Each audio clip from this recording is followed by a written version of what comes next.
la manière d'Apple, Sony a toujours voulu créer un écosystème fermé avec ses technologies propriétaires. Et la marque a au moins autant de succès que d'échecs dans ce domaine. Et en parlant d'échecs, il se pourrait bien que l'annonce faite récemment par Sony soit l'aveu du dernier échec en date. Mais d'abord, il est important de contextualiser un peu le sujet. Sony, c'est un groupe tentaculaire qui fait d'ailleurs partie des seules entreprises à se trouver dans tous les maillons de la chaîne de la production du divertissement. Puisque Sony, c'est à la fois la production de jeux vidéo, la production de films, mais aussi tous les équipements de prise de vue comme les caméras, les appareils photo, en passant par les télés, les projecteurs et les enceintes pour reproduire les contenus chez les consommateurs.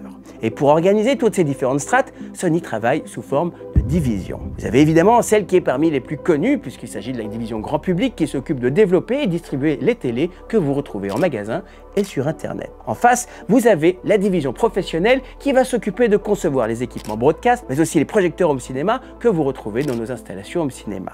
Et en dernier, on retrouve une entité qui est une marque à elle seule pour la partie des jeux vidéo. Je vous parle évidemment de PlayStation. Le truc, c'est que ces entités, elles collaborent souvent ensemble, mais pas toujours. Et c'est par exemple ce qui explique que les projecteurs Sony de dernière génération ne prennent pas en charge le Dolby Vision, alors que les télés de la marque le font, ou que le projecteur X1 Ultimate a pris tellement de temps à être disponible sur les projecteurs home cinéma, alors qu'il existait déjà depuis plusieurs années sur les télés. Bref, chaque division choisit d'utiliser ou non certaines technologies, d'autant plus si elles sont extérieures à l'écosystème Sony. Parce que pour rappel, Sony a eu de beaux succès, comme avec le Blu-ray qui a su dominer l'industrie des disques optiques haute définition. Et pour ceux qui s'en souviennent, à l'époque, on a eu droit à une concurrence féroce entre Toshiba, qui s'était allié à Microsoft, Intel et NEC pour faire face au Blu-ray de Sony. Et cette victoire, Sony l'a remportée, bien grâce, oui, à la PlayStation, puisque chaque PS3 était équipé directement d'un lecteur Blu-ray. Et Sony, en faisant ça, a juste reproduit le même coup qu'avec la PlayStation 2, qui elle a été livrée avec un lecteur DVD directement intégré dedans. Et c'est ce qui a valu à la PlayStation 2, notamment d'être le lecteur DVD le plus vendu de tous les temps. Bref, PlayStation s'est habitué à pouvoir changer le cours des choses en poussant une techno plutôt qu'une autre sur sa console. Parce qu'il ne faut pas oublier que malgré de belles réussites en termes de standardisation de techno, Sony a aussi connu souvent de superbes défaites, comme par exemple la cassette Betamax en face des VHS, ou bien les memory sticks face aux cartes SD, ou encore le fameux mini-disque face au MP3. Et depuis l'arrivée du son immersif par objet, dont le Dolby Atmos est aujourd'hui leader, aussi bien en termes de contenu produit que d'appareils pour les reproduire, et il existe quand même une concurrence avec notamment le DTS:X, et oui, loin derrière, la techno de Sony appelée le 360 Reality Audio.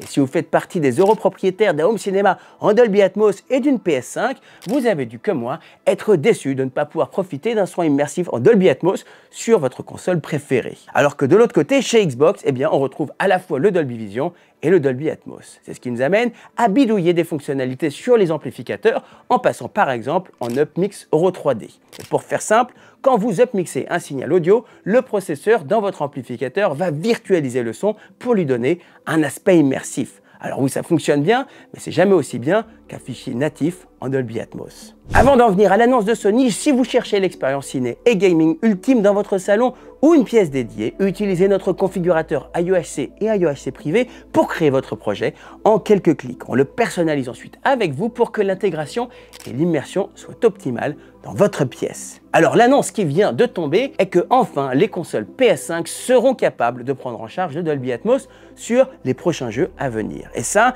à mon sens, c'est un aveu de faiblesse qui en dit long sur l'avenir du 360 Reality Audio de chez Sony, puisque la PlayStation était le dernier rempart possible pour participer à la démocratisation de sa technologie de son immersif. Et en laissant entrer le Dolby Atmos sur ses jeux vidéo, Sony accepte de fait qu'elle n'arrivera pas à faire adopter le 360 Reality Audio. Alors est-ce qu'avec cette annonce, Sony tue délibérément son bébé ou y a-t-il une industrie dans laquelle le 360 Reality Audio a encore une chance? Dites-moi ce que vous en pensez en commentaire. En attendant, maintenant qu'on peut profiter du Dolby Atmos sur la PS5, regardez cette vidéo pour savoir comment bien créer votre setup en Dolby Atmos. A très vite, prenez soin de vous. Bye.